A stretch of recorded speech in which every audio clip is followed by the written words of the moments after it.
Hi, and welcome to Screens in Focus podcast, where we share and connect as we spotlight our favorite shows and movies. I'm Diana, and today we are talking about The Walking Dead, Dead City, Season 1, Episodes 2 and 3. Renee is back. She is the writer for Undead Walking and co-host of Beauty and the Beasts podcast. Hi, Renee. How are you? Hello, I'm doing well. How about you? I am doing great. Happy belated 4th. Yes, to you as well. I hope you had a good day. Yeah, we just relaxed and went to the movies, and yeah, it was nice. Did you guys do anything? Just the family all came over, which was really nice. I just like it when we're all together. Yeah. So it was fun. Actually, we did start to paint, one of my sons and his girlfriends. We started to paint. We had these little miniature Dungeons and Dragons characters.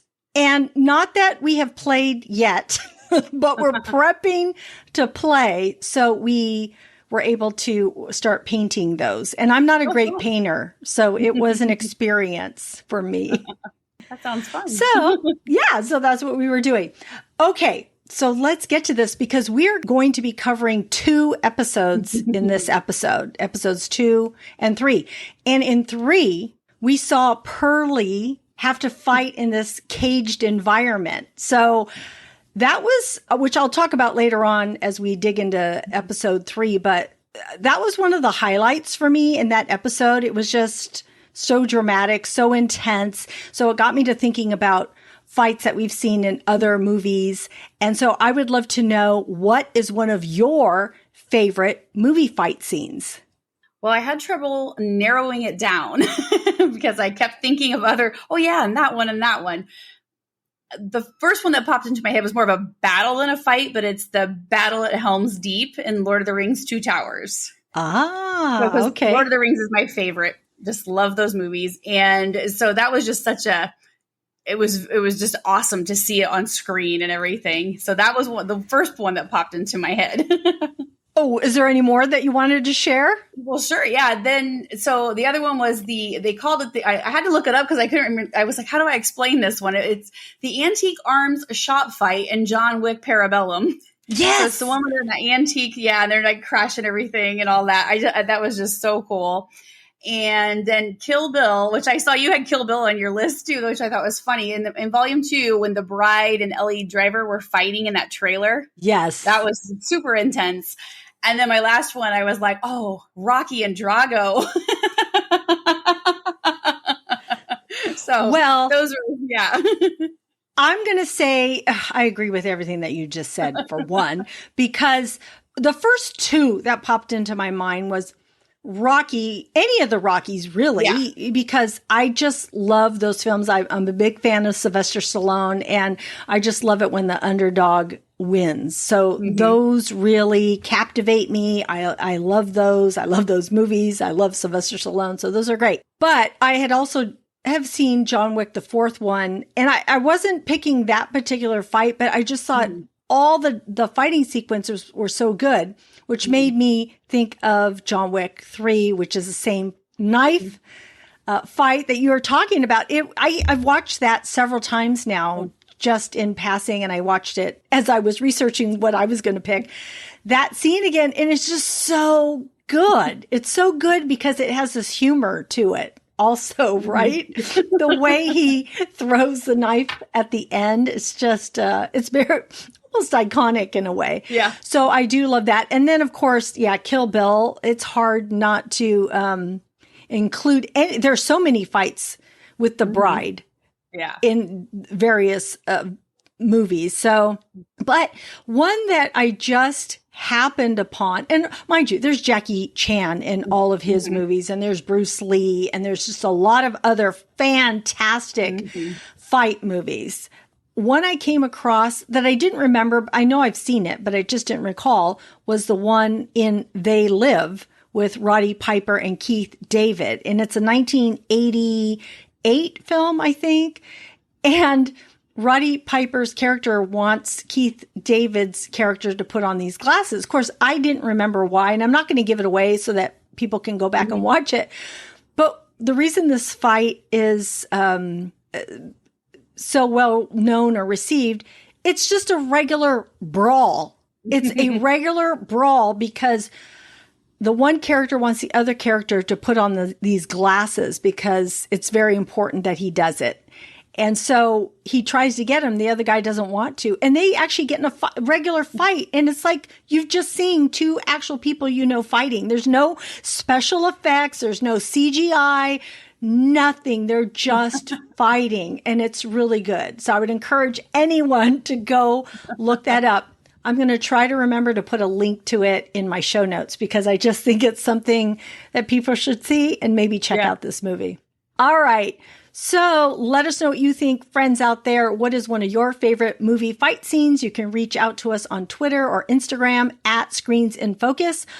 All our social media links are on our website at screensinfocus.com. Also in the show notes here, because we would love to hear what your favorite fight scene is. Okay, so I just wanted to briefly touch upon the Walking Dead news. We saw the Daryl Dixon trailer. I heard news that Carol is joining season 2 of the Daryl Dixon series, and also that the Rick and Michonne spinoff has an official title of The Walking Dead, Rick and Michonne. Oh, perfect. So tell me what you know or what you think about any of these things.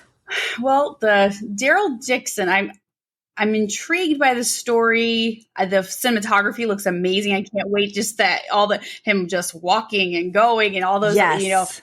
I thought that was amazing. I'm still leery about his journey there. I mean, it has to be the CRM or something. He says in the trailer, I went looking for something and all I found was trouble or something, along that line. And so obviously he was probably looking for Rick. He got into trouble and they ship him off on a ship somewhere, and then that must, my theory is they put him on a ship, if they got helicopters, they probably have a ship or two. And then the ship wrecks and that's why he's on that lifeboat.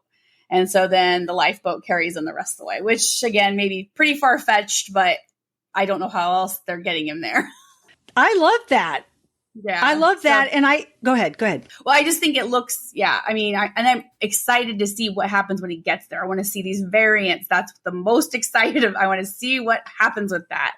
And so I guess seeing these little teasers and that longer, little teaser trailer, I finally feel a little bit excited about this series where I hadn't before. Oh, you didn't? Yeah. I was going to say that out of all, well, I shouldn't say out of all of them because I really want to see Rick and Michonne, but actually I was more looking forward to the Daryl Dixon than I was Dead City. But, Dead City, like you and I had talked about, it's just crazy good. We're so thrilled about it. Now I'm worried for the other ones because this one's so good. I'm like, oh man, are those going to live up to this one? So anyway, but so I was really looking forward to it because I knew about us experiencing these variant walkers. And so I knew that was going to be a new exciting thing. Plus it's a new landscape and it's Daryl Dixon. So I thought because of all those things, it's going to really work. But yeah, watching this trailer, oh man, just watching him walk and walk and walk. And as we get to view all of this beautiful landscape, it was gorgeous. And so that just makes me excited too. And then, everything else he's going to have to go through. And then, of course, with Carol joining him on season 2. Well, we know he survives. Thank God. Well, let's hope so. Or else Carol's off to look for him, maybe. Yeah. She's like, I got to go find my buddy. I haven't received any pigeons with his notes to me, so I got to go look for him. Yeah. So I don't know. I'm excited. I'm excited for it. It'll be interesting for sure. Yeah, it will. Okay, so let's get into episode 2, which is entitled Who's There? So in this episode, Negan and Maggie encounter New York City natives who accuse them of stealing. And then Negan reveals his past association with the Croat to Maggie and also explains that his tough persona was for protecting his people. And to safeguard Maggie and the natives, Negan resorts to violence. Meanwhile, Ginny struggles to adapt and goes searching for Negan, and we learn that before his kidnapping, little Herschel and Maggie experience some tension.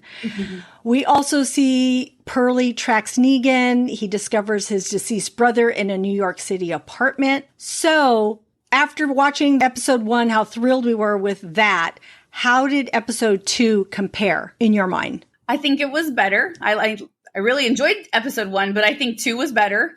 And I think 3 was even better, but we'll discuss that later. But yeah, I think the storyline's growing. We're learning more about everybody, and I think it's getting very, very exciting. Well, that's always good, right? To go up, Yeah. to up it. Yes, I totally love the exploration of Negan and Maggie's relationship in this one. And I feel like we just get to see their strengths and their weaknesses and their personalities so much more. And even so with Perlie, I thought that we also got to see more of him. Also, I think because we know these characters so well, and you had talked about that on the last episode, how these characters are being revisited from the original Walking Dead. So we get to know, add more layers to them that we already know, and that it's focusing on just a few people rather than a big group. Now, I love The Walking Dead and how it had a big group. I love that. But I also think that is why this spinoff is doing really well, too, because you are getting to concentrate on a couple of people and how they experience the world and other people. So I was really excited for it, too. Okay, so in episode 2, what were the highlights for you? Well, Negan going full Negan, that was pretty interesting to see with the Barassi and everything, that is just the whole, he's just, like he said, he's a showman when he has to be, he puts that show on for protection and does all that. And he just does such an amazing job. I mean, he's just, and I just thought that was just great to see, and I really thought, Maggie, the look on Maggie's face when she saw what he did, but of course she's remembering Glenn when she does that, but I also feel like she was also feeling what it felt like to be under that protection.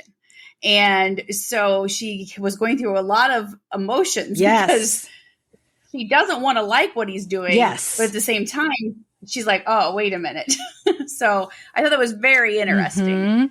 Yeah. And then I love the Negan and the Croat backstory. That was, we always think of Negan as such a vile person and all this stuff. And this guy was just one of his minions. And he is, he's just going off the rails with these things that he was doing as his torturer. To have that title. Right. Oh, my goodness. Well, he was the torturer. What did he call him? The torturer? I don't know if that was the right word. I can't remember. Maggie said that. Yeah. Maggie said, "Oh, he was your torturer." Oh, it was torturer. Okay, yeah. That's what word she used. Yes. I'm not sure that Negan ever said it, but he was like, "Yep." Yeah, agreeing with her. Oh my gosh, yeah. I thought that scene also was one of the highlights for me.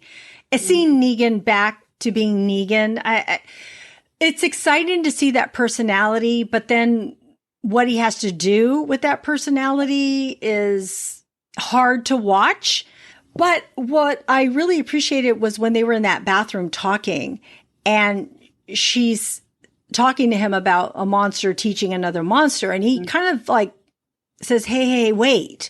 Like he doesn't want to be known for that. That's not how he views himself. It's this persona that he puts on to protect his people, which makes total sense because we're seeing this total other side of him. And then, of course, then we see that Negan side of him also doing the knock joke.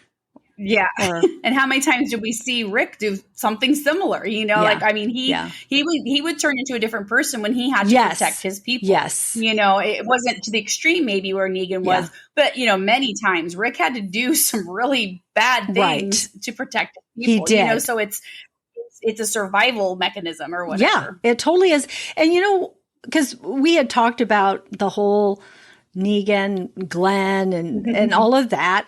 And so what I really came to a realization in my head was that they're both right.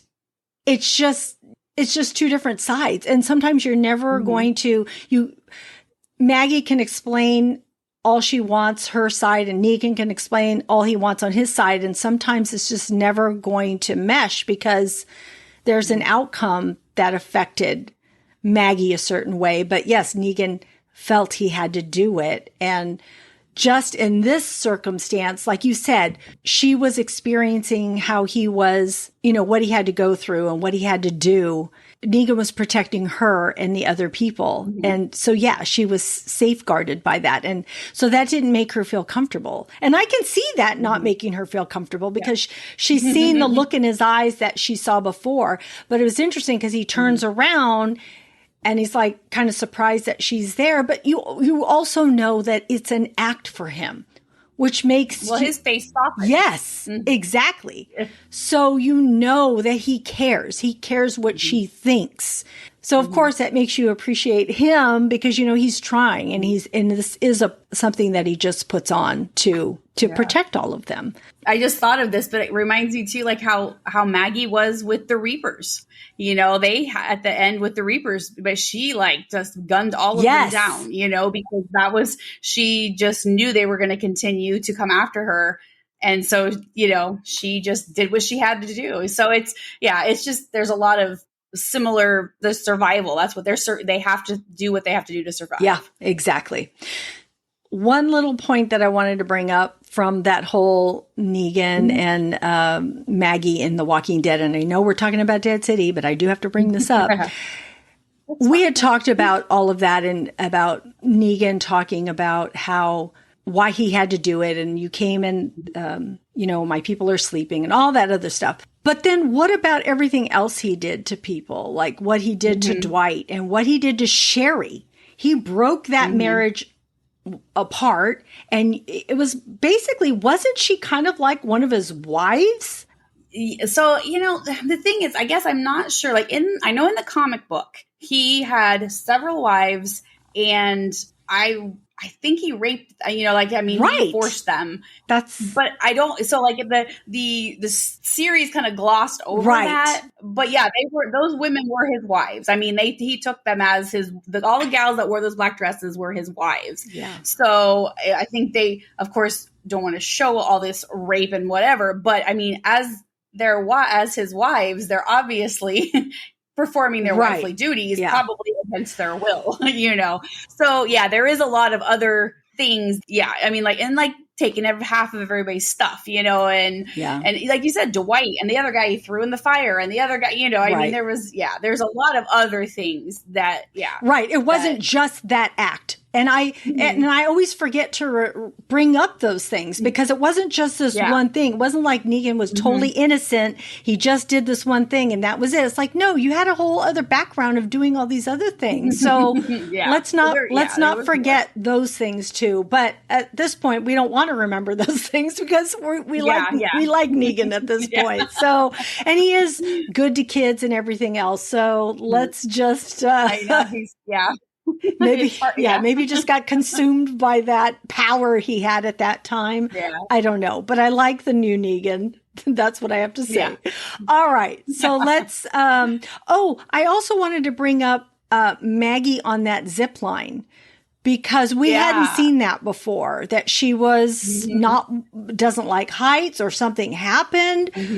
Yeah, there was something going on there. I don't know, because she even made him go first, which I can understand, let's see if he's heavier. Let's let him go first if he can make it. She's a lot lighter than him kind of thing. But yeah, there was definitely something going on there with height and So I don't know if that's going to be something we'll learn more of later or something because they put a lot of focus on that. So I feel it's going to come back around some way. Right. She's going to have to face that again, or we're going to learn why she has that fear. So that'll be interesting to see that. And also they did, we do see Negan's hand. He has that cut on it because of the glass and it sort of plays a part in this episode and it'll sort of play a part in the next episode. But I just thought it was interesting that they put it in there for us to see. And then also we get to see a little bit of a flashback with little Herschel we're always going to call him Little Herschel, and no matter how big he gets. But, there's underlying tension that is yet to be explored. There's something happening there, which is so funny because when I saw it, I thought, oh my gosh, he's being a total teenager, total kid acting out. Man, you do this in Apocalypse too? What's happening? Come on. Give this mom a break, man. Yeah, for sure. She's been through enough already. Come on. But life does go on, and there are children and parents, and people play different roles. So it's all very interesting. And I wanted to say that we were right with you and I thinking how we saw the Croat's ear being shut off. And we thought, well, how did he get it shut off? And could it have been Negan shooting him? And we're like, yeah, that's how it happened. Cool. So that was kind of cool to learn about that. And so this whole episode kind of ended with Maggie and Negan finally explaining why they're in the city to this new group. Do they have a name, this group? The Tribes People. The Tribes People. Okay. And is it Tommaso and Amaya? Yep. Amaya, I believe. Okay. Yeah. And then Luther. Yeah. So they're... And then Esther was the pigeon lady. Aww, that was her name. Poor pigeon lady. Yeah. It reminded me of Home Alone, the lady with the pigeons. Yeah. Oh, so true. Right. They could have been inspired by watching Home Alone. Yeah. All right. Okay. So let's move into episode 3, entitled People Are a Resource, where we see a ruthless Croat subject Perlie to a life or death scenario. Maggie and Negan are supported by Tribes people as they encounter challenges during their mission to rescue Little Herschel. We see trust issues lead to a confrontation between Negan and Luther, and Negan reveals his past, sharing an emotional moment with Maggie that we will get into. And we also see Ginny, a resourceful companion, has a backstory highlighting her bond with Negan. And then this episode concludes with Maggie finding Ginny's stuffed dinosaur and reflecting on its meaning. So what did you think of this episode overall? Yeah, I thought it was even better. I just, it just keeps developing so much, and we're learning so much more. We learned a lot in this episode, things that we've been wanting to learn. And so it was good to get some reveals on some of those things. And I think we're learning that the Croat is a very intelligent man, brutal, but intelligent, for him to, he was a scientist. We learned that. And that he's figured out a way to make fuel and other things from the dead bodies. And he's just somebody that intelligent with no, doesn't care who he hurts or whatever is pretty dangerous. So that could be, that could be very concerning. And I thought that, the Perlie fight with the Walker, which, we can go in more later, but that was just amazing. I just it shows you so much about him and everything. And so I thought that was just a very interesting way to do that story. And then, the Luther and Negan, I was very sad with that whole altercation and how that ended up, but it was, I think it was bound to happen because Luther was very suspicious of Negan. Yeah. I agree with you. I think it keeps getting better and better. This third episode really hit me how well this is written and directed and produced. I said in the middle of it, why wasn't Fear like this? And even World Beyond, right? I know we've talked about it, but really it's like, the story is just so rich. It did make me worried for the other spinoffs because it depends on who the showrunner on that particular spinoff and who's directing. So I'm really happy with Dead City. So I'm hoping that the others will follow suit in that. Yeah, I'm hoping that Dead City sets the bar and then the other two have to, come up to it. Right. Okay, so what was a highlight to you, or did anything surprise you in watching this episode? Yeah, I think Luther and Negan, I think that really, I was surprised that went down how it did. And I hated to lose Luther so soon because I really liked him. I thought he was the muscle of the tribes people, and he was going to be. I thought he would, he would be invaluable during the whatever happens, and things. And so, but so that one, and then I had heard somewhere, I don't remember where I read this, that the Croat was a scientist, but I was really surprised about. And I read somewhere where he was a scientist and he had created some kind of fuel, but I was surprised at what he used, and that explains the title of the episode. Yes. People are the resources. So, that was a little shocking, that too. And so those were two things that were a little shocking in the story. So I thought yes to everything that you said, but in thinking about the surprising things, I first wanted to touch upon the conversation that Negan and Maggie had, and we'll get into their conversation in just a little bit, or if you have any thoughts on it, and I'll share mine. But what I wanted to say about that conversation, I thought it was really interesting that at the end of it, he is the one giving her the pep talk on having hope. Like, if we don't have hope, then what do we have? And I thought, whoa, this is coming from Negan. This is just so crazy to me, but really cool too. Because I always gravitate to that person who has the hope. Because in The Walking Dead, it was always Rick. Rick was always the one that had this hope. And so now I'm like, what? What is Negan leading this? Where'd this come from? Where did this come from? Must be becoming a husband and a parent. Maybe that's what's made him have some true. Because that changes people a lot, It does. It totally does. And then also the Croat's brutal actions and the impact on this whole story, and how he used the people as a resource, and just his brutality. Yeah. Just the way he killed that server who gave him that tainted meat, which poor guy didn't mean to. It's like, shoot. And then the poor guy just does everything he says. Gives him the key. He has to eat it. And then he smashes his head. That was pretty crazy. Yeah, that was very crazy. And and the guy was trying to say, I didn't, he didn't prepare the food. Somebody else did that, I think, is what he was trying. And he was like, and he's like, nope, Exactly. It's like, I didn't make it. I didn't pick it out. I'm just bringing it. I don't know. Walked it in here. Yeah. I don't know if that was actually the case, but that's what he was saying. And then also seeing Perlie fighting in that cage. That was just... it just felt like a movie I was watching, because it was so well done. And here we go with the writing again, because you had to go through all these steps to get there, right? So the Croat had actually orchestrated all of this. He thought, I'm going to put the key in him. He's going to eat it. And then we're going to put him in this cage with him. We're making sure Perlie watches this, because I need to get this information out of him.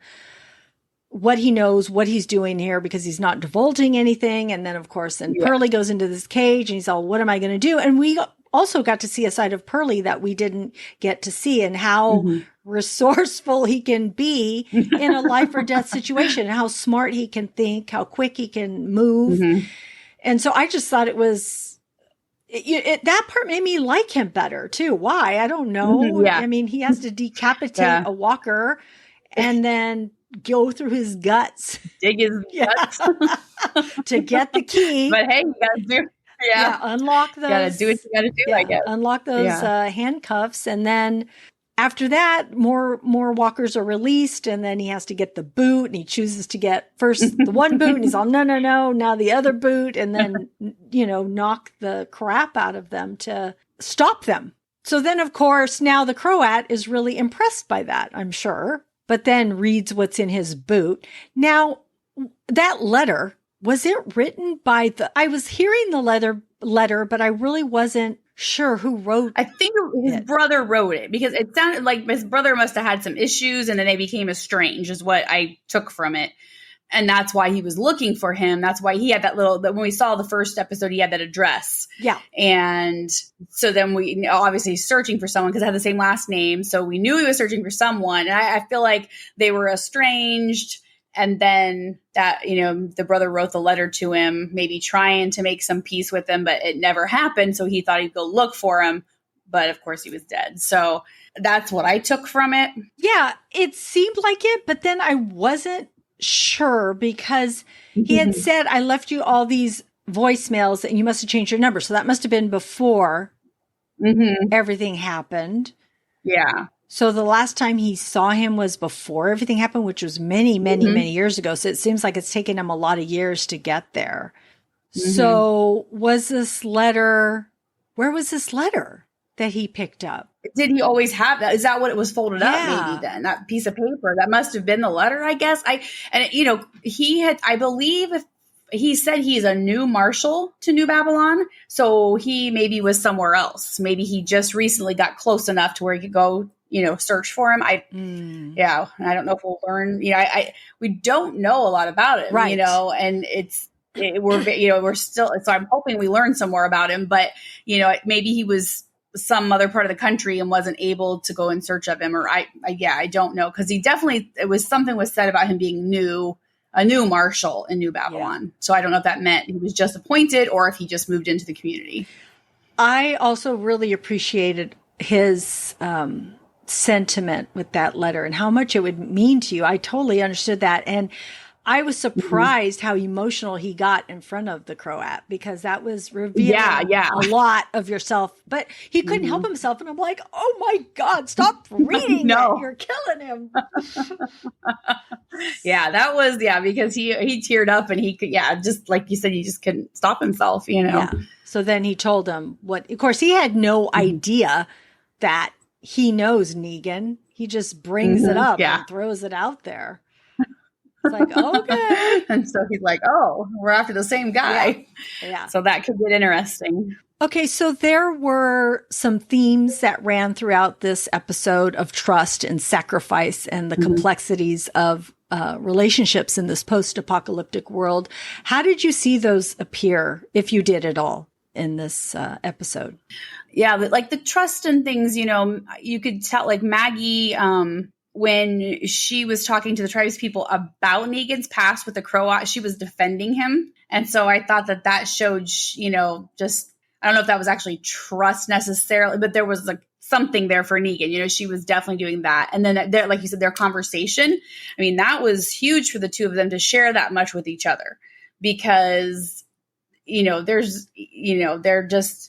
they're basically just surviving together. They're not friends right yet. I don't know if they will ever be, but at this point they're just not. They just have a goal and they're trying to get to that goal. And so I felt that was kind of a turning point maybe for them. I don't know, maybe not, because it's Negan and Maggie, but that was definitely, it did show some sort of trust there because they shared all that with each other. Yeah. So I thought that was very interesting how that played out. That's so true. I hadn't thought about when she was basically defending him to the other people.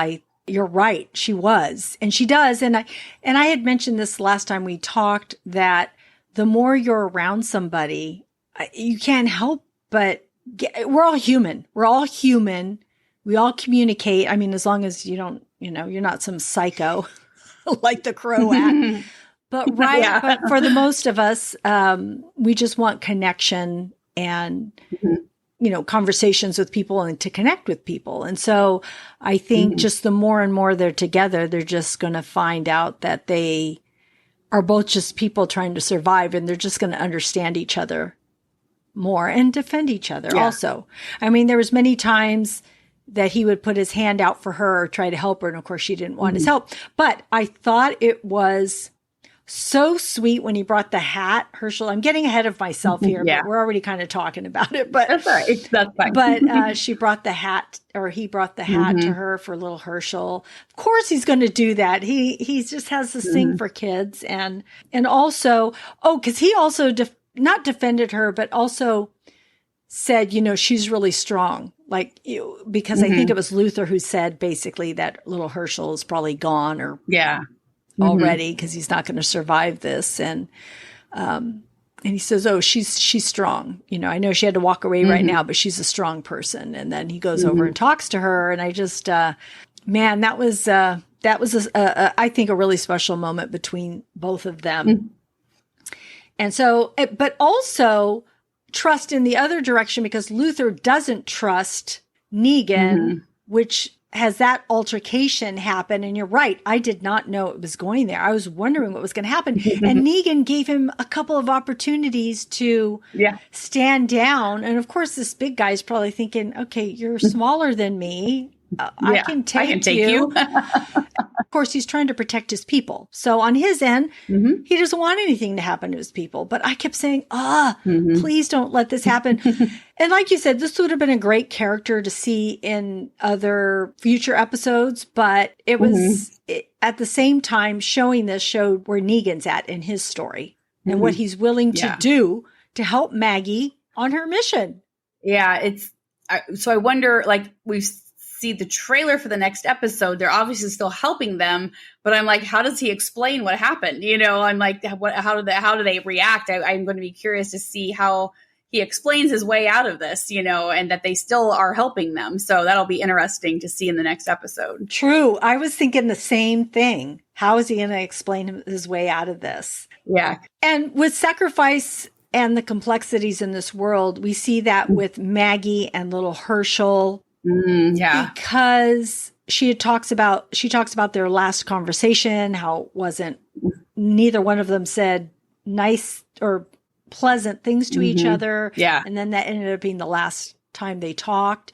It's hard being a parent. And even Negan parenting Ginny, I mean, he was kind of yelling at her because he was frustrated because, of course, understandably, because the younger people in this world don't understand quite the gravity of what you can lose and what that means. And and Negan, but it was interesting to see that. Yeah, because Negan and Maggie both have lost and they know what it's like to lose. So they want to keep them safe.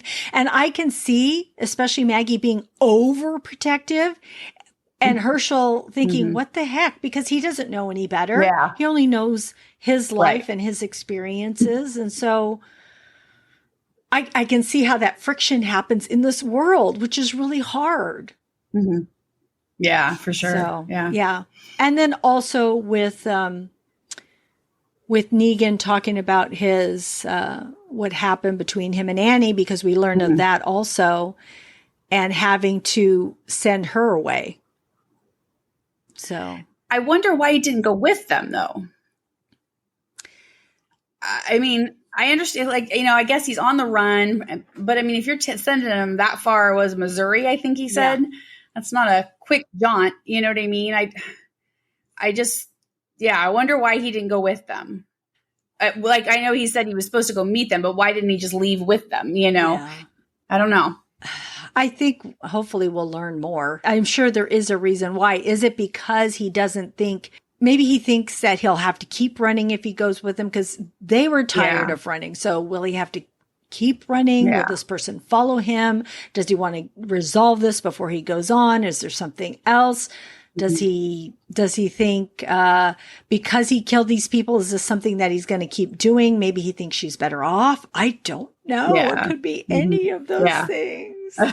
I know. But it was nice that if we never hear anything of Annie again and Joshua, at least we know they lived. And that's what, I like that there was at least some resolution to that story, because I was going to be very angry if we never found out what happened to them. Right. Because I feel like they just dropped her off, at the end of the end of The Walking Dead. Right. We just heard nothing about them. And it's like, okay, well, she should have had the baby by now. And there was nothing. So so I was really glad that we got some, explanation for that. And I did hear that Jeffrey Dean Morgan wasn't thrilled with that ending for his relationship with Annie also. So I think he was probably happy. Well, he wasn't that this was explored. He wasn't. Yeah. He was not happy with the fact that Negan got married at all, because he felt that he was so in love with Lucille that he wouldn't have done that, she was his true love. And that, he just wishes they wouldn't have done that whole storyline. So, which it was kind of odd to just pop up out, hey, I'm married. It was. I thought so too. I thought because they were doing that, they probably did it so that he could experience what Maggie went through. That's probably why they did it. But You Yeah. needed to put a little more emphasis on why he was with her, what made him overcome whatever it is that he overcame to be with her. Because I was Yeah. thinking to myself, Maggie hasn't been with anybody since Glenn, which is a really long time. And I don't know if it would ever be a good idea for her to be with anyone. I don't know. I have such mixed feelings because one, I'm thinking, how will the fans receive that if you are with somebody? But then at the same time, you're a human being and it's been a really long time. And for a second, okay, for a split second, and people may just hate this thought, but when that, I don't know if he's with anybody, the Tommaso guy, when he came in to talk to her, for a split second, I thought to myself, could something happen between these two? Doesn't have to be love. Okay. Doesn't have to be love. Yeah. We're not going to make you guys fall in love because yes, I don't think Maggie is really wanting to fall in love with anybody, but hey, man, you know, life is life and it's all kinds of things. I don't know. It went through my mind for just a split second. So I'm fine that, you know, if they don't go anywhere with Maggie, but it did cross my mind for a second. So, okay. And so also Maggie almost possibly burning that dino. What do you think about that? And I missed it. I must have like glanced down or whatever. And then I somebody posted on Twitter and I'm like, and I went back and rewatched it. I was like, what did I do? Like, I must have just looked away for a second. Enough to not see that. But I'm like, I still feel, so I wrote an article that I feel like Maggie is in league with the Croat. I don't remember if I said this last time or not, but I feel like she is going to trade Negan for Herschel. And I think that if by burning that dino, that way he doesn't know that Ginny's there and doesn't leave her because she needs him to trade for Herschel. Holy crap. You think that's going to happen? I was going to ask you your predictions later, but now that you've said it. Wow. Yeah, I wrote that article. I think I wrote that article after the first episode, or I can't remember. I wrote it. I was like, it just popped into my head. I'm like, because something she said, and now I got to remember when. I'll have to look back. I'll have to tell you later how my thought process was. But she said something, and I was like, she's going to trade him for Herschel. Okay, my mind is blown. My mind is blown. So, I mean, not to say that that's going to happen because I'm not watching the episodes ahead. I've had them in my inbox for months, or a month, probably longer, whatever. And I've just been taking them bits by bits because I don't want to know anything too far ahead when I do these podcasts because I'll forget what I'm not supposed to say. Right. I get it. Oh man. Okay. That would be a great segue into season 2, right? Mm-hmm, exactly. But then people are going to be like mad at her. That's the thing. And already they might be mad at her for burning the dino. So yeah. I'm sure they're going to be mad about that because but even I don't know. I mean, Maggie fans are Maggie fans. They're going to defend her that she needed to do this for her son. You know what I mean? Negan, she's not made it, I guess I'm a Maggie and a Negan fan, more probably Negan than Maggie. I've never been a huge Maggie fan. I guess I'm just indifferent to her, but like her plight and all that she's had to go through, that part I always feel, I don't know, something. But anyway, I feel like Maggie fans would defend her if she trades Negan because it's like he did all this stuff to her, he owes her, and kind of thing. And of course, Negan fans would be very angry, but I mean, they're not going to kill Negan. We know. I mean, they're not killing him. And but it just would make it very interesting. How does he get out of this thing? But I also feel like Negan would probably do that to save little Herschel anyway. So does she really have to trade him? I mean, I guess so. Yeah. But I see Negan doing, giving himself up and trying to figure it out later. It's like, no, I'll go. And then let me see how I can get out of this. I mean, who's to say? So I don't know. Yeah. I mean, Negan can be resourceful. Yeah. I wanted to bring up the deer scene, just that split second of a deer scene. Oh. It was a very cool scene with the deer. And I love when we get to see a deer in New York City, something like that. It's just something about, reminds me of I Am Legend, where we see all the animals. Yes. With Will Smith. Yeah. Anyway, but that deer, I did not want them to capture that deer. I hated it. So I'm glad they didn't show it. But I just don't like when I see an animal so innocent and it just looks up and it thinks it like you're tricking it. Something about that. Just no, you can't have the deer. Don't kill it. But if you were starving, you would. If you were starving though, that I know fresh meat. But they don't they don't have to show its cute little face and make it look all like, oh, is my friend out there? I got to go help it. It's like, no, don't do it that way. And then I also wanted to bring up the music. I don't know if you noticed the music in it. They had a song playing toward the end. I just love when they've been really good in the Walking Dead series of picking the right songs. I know that there was a lot of songs, especially in the earlier seasons, that I just adored. I think it added so much to what we were seeing and feeling and all of that. So I just noticed the music was good in this episode too. So I really appreciated that. Okay. So out of both of these episodes, I would love to know, because we are at our segment and the award goes to, what was your favorite quote, character, or moment?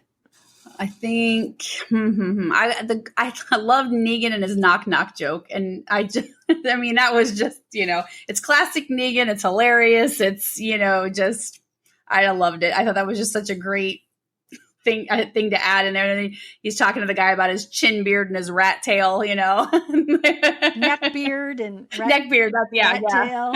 Yes, that's so funny. Yeah, so I thought that the knock knock joke was wonderful. I thought that was really great. I thought that was really great too. So for me, it was Maggie and Negan's heartfelt conversation. I'm always moved when I see, I don't know, just actors pouring themselves into these roles, and just watching Maggie, looking through the box and finding that picture of Glenn and just how emotional she was, and telling Negan how she felt. The fact that she even opened up to him, and the fact that he said, or what was it? I can't think of the right wording, but basically people think I can't shut up, but basically I can. And so then she starts to talk to him and tell him how she feels and how everybody that she cares about is in this box. And again, we see that picture of Glenn. Oh my gosh, when she said that, the tears. And then he goes into talking about his whole backstory and just that connection that they both have. It was just really moving to me. I just loved seeing both of them. I thought that they both just gave really good performances. And then, of course, she ends up with the line, I thought you could shut up, or I don't know exactly what she said, but it was funny that she's the one who had that comeback. So I would say, that was my favorite moment. And then I was going to ask you if you had any hopes or predictions for the upcoming episodes, but you kind of gave me one already. I don't know if there's anything else that you wanted to share. Don't know if I have anything else. That was my main one. And I just, like I said, it's just been stuck in my head. And then after with the dinosaur, when she burnt that too, that I was like, oh my gosh, this is what she's doing. So I just hope that we learn more about Perlie, which I think we will. And then, we got 3 episodes left. So I think we will learn more about him, but he's very intriguing to me. And I'm just, and I hope he doesn't get killed. I hope he goes on into the next season, Exactly. Because I really like him. Yeah. And I think he's a good guy. I'm feeling the same exact way that you are. I am most intrigued by Perlie. I'm hoping he's a good guy. I hope that he's able to help Negan and Maggie. And I think the fact that he was emotional, that gives us a little bit of insight to him. We know he cares about people. So that is what I'm hoping for that. And I think that Ginny, she's so resourceful being so young that I think she's going to help Negan in some way. Yeah. I'm still real interested in their relationship, I guess, also, because it's just, why did she, gravitate to Negan? Her father, she was on this community, a farm, it sounded like, it was a community, because he said something about the way the people from the farm tell it or something, you know, like that about her father and stuff like that. So yeah, it's just strange how I wonder what made her gravitate towards him and things. Yeah. But I'm sure we're learning little bits about her. So I'm sure we'll learn more as well. Yeah. Oh man.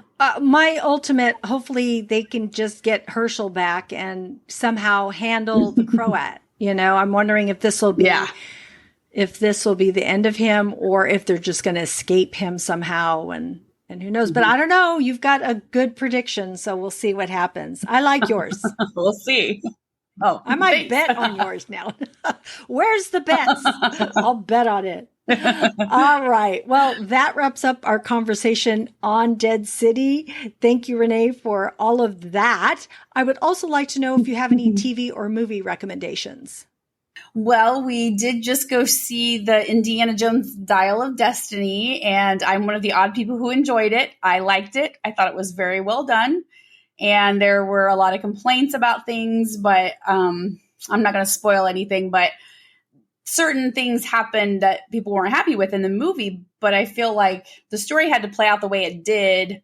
And yeah, anyway, I just felt like it was really good, but I also liked Crystal Skull, which everybody hated. So, but I mean, this was better than Crystal Skull. I'll say that. But I thought it was a very good way to wrap up his story. And yeah, I just thought it was really good. And I can't think of her name, but the girl that played with him. Oh, Phoebe Waller-Bridge. Yes, she was so good. She did such a great job. So I was, really enjoyed her. And then I just finished I'm late to the game, but I finished Firefly Lane and I sobbed and it was such a good series. I recommend that, highly recommend that. And we did go see the comedy horror movie called The Blackening. Have you heard of that? No, I haven't. It's a group of, they were college friends. They're all black and they go to this cabin in the woods, kind of thing. Cause it's a horror movie and they have to play a game and then it just goes crazy from there. And it was so good. It was funny and it went a little long towards the end, but it was funny, and if you like horror comedies, it was a good one. So yeah. I hadn't heard of that one yet. So I'll have to look for that. So I want to say that I saw Indiana Jones Dial of Destiny. I loved it just like you did a lot. Like, I can't even understand why people aren't loving this. It's so good. It felt like, oh my gosh, a good old adventure movie. You felt the adventure. It was so good. And I am doing a podcast episode solely on this. So look for that because I have a lot to say. But I agree with you on that movie. And I don't know, I've been hearing a lot of people like it. So I just thought maybe it was the critics, but maybe it's more than that. So anyway. And that's, I don't usually listen, to the critics much. But I thought it was great to the nods to the older shows too. The older movies. I like that too. So it was good. Come on, Harrison Ford. Jesus, that man is 80. He has the charisma just like exuding out of him. He's just like amazing. Love him. I also started watching Hijack on Apple TV Plus with Idris Elba. 3 episodes, really good. I cannot wait for the 4th episode to come out. It's about people on an airplane, it being hijacked and just how they're dealing with it. But what I really like is these people on the plane are trying to figure out how to navigate being hijacked. And so, plus you don't even know why they're hijacked. We're into 3 episodes. We still don't even know why, like what the people want and who this group is. So it's very intriguing. So I would say, please go watch that. And you had recommended Bear on Hulu and I started to watch it. So I'm on season 1. I'm really liking it. I think it's just really well done. It's just, I like the characters. So I'm looking forward to seeing more of that. And season 2 is better. Good to know. And then the only other movie I watched is called Run Rabbit Run. And I am so sorry, but 2 things. One, I can't remember the gal's name that's in Succession that's in this, but it's the same actress that plays the daughter. This movie was okay. I had trouble understanding some of it. The language, for some reason, they're speaking English, but I just had trouble hearing everything they said. It was slow. But I also saw, is it Evil Dead Rise or Evil Evil Dead Rise. I didn't like that one at all. So if I had to, Oh, I like that see, one. I didn't like it. I just thought it didn't scare me. I didn't like the story. So I preferred this one to that one, but neither one is really my favorite movie because I felt like this one at least had a story of what was happening. So I don't know. Yeah. Well, when I saw that they compared Run Rabbit Run to Hereditary and The Babadook, I was like, I didn't like either one of those movies, so I was like, I am not going to like this. But I watched it, but I did not care for it. I don't like slow movies; they have to catch me. No, and I can agree with that. So I just thought it wasn't horrible, but it just wasn't super interesting either. Yeah, I did think the main gal, the adult actress, she reminded me a little bit of Samantha Morton. Ah, okay. I just got a little bit of that vibe from her. So that part where I was like, oh yeah, okay. So thank you, Renee, for joining me and for your recommendations. I really appreciate you and I really appreciate those recommendations. Thank you. All right. That's our show. Thanks for tuning in. We are grateful you tuned in and we hope something that we said today resonated with you, gave you a chuckle, some happiness, some positivity or inspiration. Please subscribe to our website, Screens in Focus at screensinfocus.com and tell a friend. We would love more members of our TV club. Next episode will be on Indiana Jones and the Dial of Destiny. Check out my weekly Facebook Lives on what to watch this week. You can find our website listed in our show notes, and we'll see you next time. Bye. Bye.